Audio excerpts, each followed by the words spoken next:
So hello guys, welcome back to my channel. तो हम start करते हैं उससे पहले मैं आपको एक चीज़ बता दूं। मैंने आपको एक बाजू में स्क्रीन पर एक जो शॉर्ट दिख रही है, आप वो जाकर पहले पढ़िए और एक बार अपनी आंखें बंद करके ये सोचना कि आपको ड्रॉप लेना है कि नहीं लेना है।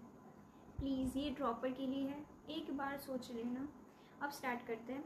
तो जैसे आपको लेटेस्ट न्यूज़ मिली गई थी कि रीनीट होने वाला है या नहीं होने वाला है, तो फैसला भी आ गया है कि रीनीट नहीं होने वाला है। तो बहुत सारे लोग थे जिनको उम्मीद थी कि रीनीट होगा, बट ठीक है, सुप्रीम कोर्ट ने डिसीजन लिया है तो कोई सोच समझ के लिया होगा और फेयर ही डिसीजन होगा सबके लिए।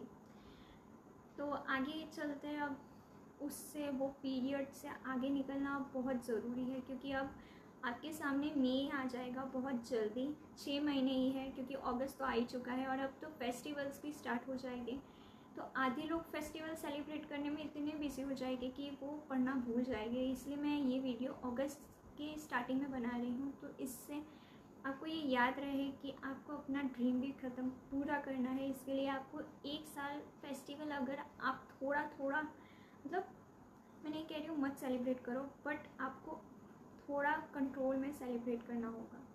मतलब सोच समझ के कि इस दिन मैं जा रहा हूँ तो मैं आधे दिन जा रहा हूँ, पूरे दिन जा रहा हूँ, मतलब कैसे अपना रूटीन आपको फिक्स करना होगा फेस्टिवल्स में।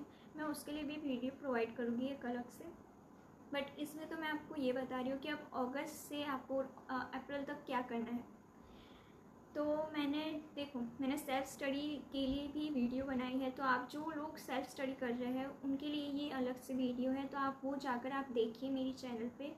ये वो वीडियो है और आपको बहुत अच्छे से मैंने समझाया है कि क्या है और क्या नहीं, तो आप ये जाकर ज़रूर देखिए ये वीडियो। दूसरी बात ये है कि अब जो भी है वो है, रीनीट के बारे में सोचना आप बंद कर दीजिएगा आप। दूसरी चीज़ है, इसमें बहुत इम्पॉर्टेंट एक चीज़ है जो मैं आपको बताना चाह रही हूँ कि टारगेट। अब टारगेट आपको सेट करना है। टारगेट सेट करने का मतलब 2 टारगेट्स। एक टारगेट जो आपको चैप्टर वाइज कंप्लीट करना है और दूसरा टारगेट जो आपको मार्क्स सेट करना है कि हाँ, अगर मेरे इस टेस्ट में 700 नहीं, मेरे इस टेस्ट में अगर 400 आ रहा है तो मैं दूसरे टेस्ट में 500 लेकर आऊँगा, क्यों नहीं ला सकता मैं। आपको ये खुद पर लेना है, खुद से एक चैलेंज बनाना है। अगर आप ये कर रहे हो, अगर ऐसे आप अपने रूटीन को बना दोगे कि टेस्ट आप दे रहे हो और आप अपने आप से ही खुद को कंपेयर करो, खुद को चैलेंज करो, तो इससे वजह से आपको है ना अंदर से एक ग्रेस आएगी, एक अलग ही पावर मिलेगी कि आप करो, पढ़ाई करो और आपका कॉन्फिडेंस भी इंक्रीज़ होगा। जैसे जैसे आपके टेस्ट अच्छे जाने जाएंगे ना, लग जाएंगे, वैसे ही आपका कॉन्फिडेंस बढ़ता जाएगा और वो कॉन्फिडेंस आपको बढ़ता जाएगा तो आपका हेल्प करेगा वो आपको कि आप अपनी जर्नी बहुत अच्छे से कंप्लीट करो। आपका मन करेगा कि हाँ मैं पढूं। अगर आपका मन नहीं करता है पढ़ने में तो मैंने उसके लिए भी वीडियो बनाई है, आप प्लीज़ जाकर वो देखें। आपको पता चलेगा कि क्या रीज़न है, आपको क्यों मन नहीं करता। दूसरी बात ये कि टारगेट सेट करना एक बहुत ही अच्छी चीज़ है। देखो, आप अपनी लाइफ में कुछ भी करोगे, जैसे मैंने जैसे सिलाई स्टार्ट की, वूलिंग स्टार्ट की, तो मैंने ये टारगेट सेट कर लिया कि हाँ मैं 6 से 12 तारीख तक मैं है ना वो फिनिश कर दूँगी और वो फिनिश करना ही है मुझे। तो ऐसा खुद से एक चैलेंज रखो कि हाँ मुझे 12 डेट या 18 डेट तक मुझे वो कंप्लीट करना है, तो करना ही है। अब कोई एक्सक्यूज़ नहीं चलेगा कि हाँ नहीं करना है क्योंकि मुझे मन नहीं कर रहा है, मैं घर पे टेस्ट नहीं दूँगा, मैं ट्यूशन में ही टेस्ट दूँगा, तो ये नहीं चल सकता। क्योंकि अब आपको पता है कि कंपटीशन कितनी बढ़ गई है। 24 लाख, उससे भी ज़्यादा 25 लाख सिर्फ 2024 के एस्पिरेंट्स थे। अब आप सोचो कि 2025 में ये कितने बढ़ जाएगी, क्योंकि इसमें से भी बहुत सारे होंगे जो इस बार इनको जो लोग को अच्छे से मार्क्स नहीं आए हैं या जिनको अच्छा नहीं लगा है कि फेयर डिसीजन नहीं हुआ है, वो फिर से ड्रॉप उन्होंने लिया होगा।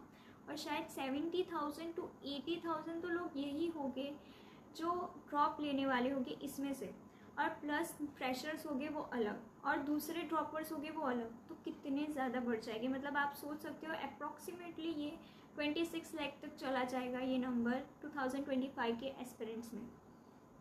तो आपका एक एक मिनट बहुत ज़्यादा कीमती है, क्योंकि एक एक मार्क्स में बहुत ज़्यादा रैंक का ऊपर नीचे हो जा रहा है।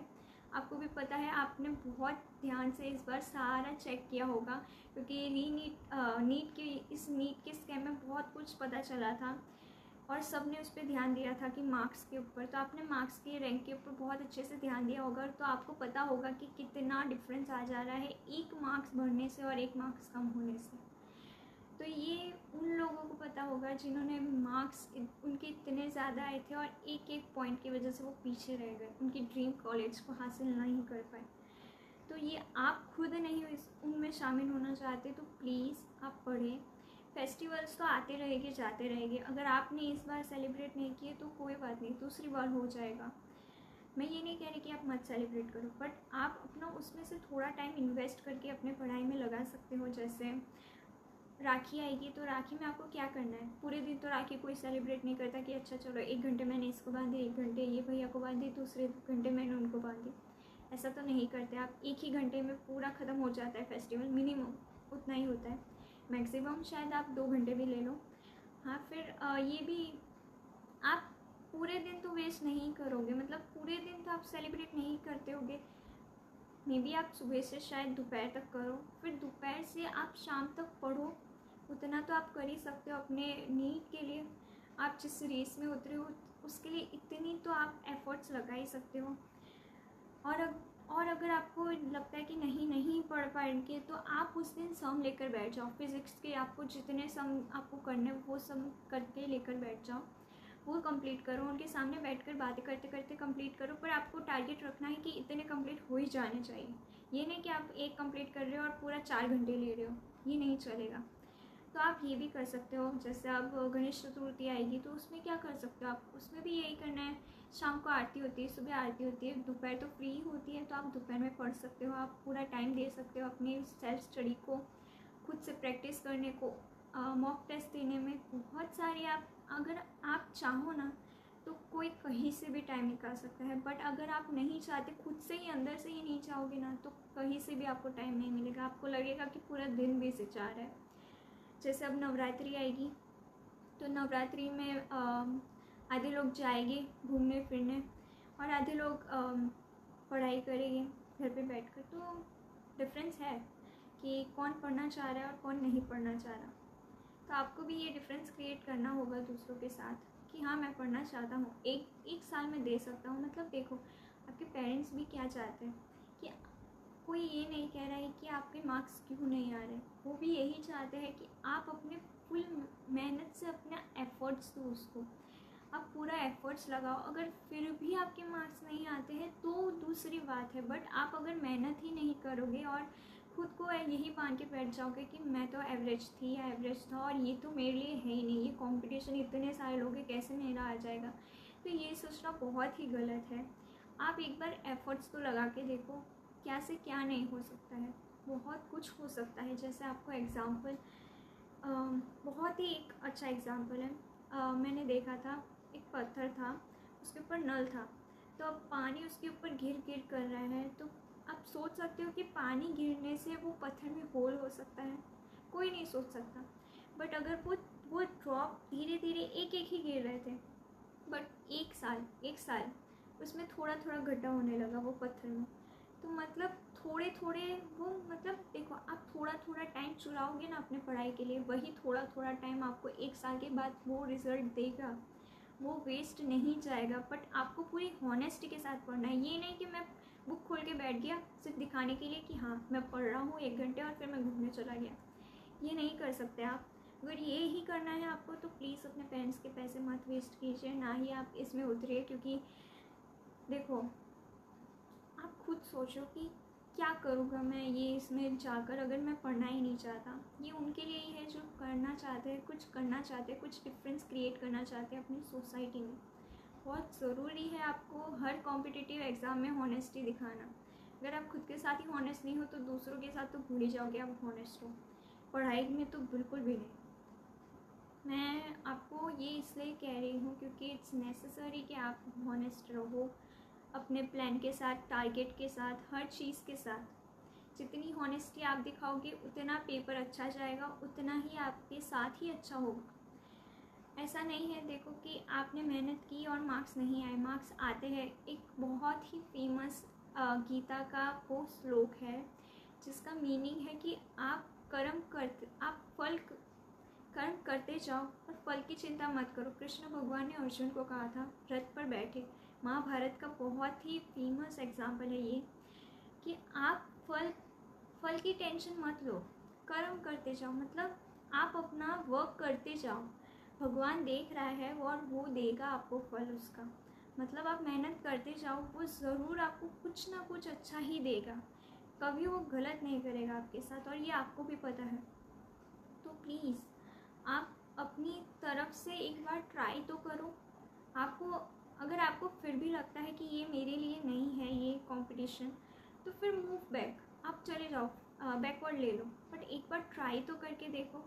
ट्राई करने में क्या है, एक बार आप मॉक टेस्ट खुद से देकर देखो, आपको इतनी खुशी मिलेगी ना, वो चाहे 5 मार्क्स की होगी या 4 मार्क्स की, बट वो खुद से एक खुशी होगी। चाहे चीटिंग करके आप कितने भी मार्क्स ले आओ, शायद आप 600 भी ले आओगे चीटिंग करके, पेरेंट्स को दिखाने के लिए कि देखो मैं 600 तो ले आया, क्लास में मैंने टॉप कर दिया, बट खुद से एक बार वो मार्क्स ला कर देखो, वो खुशी ही अलग होगी आपकी कि ये मैंने मेहनत करके मार्क्स लाया हूँ मैं। चाहे 300 आए या चाहे 200 आए या तो 100 भी आए, बट वो हॉनेस्टी के साथ जो टेस्ट होगा ना, वो सबसे ज़्यादा बेस्ट जाएगा आपका।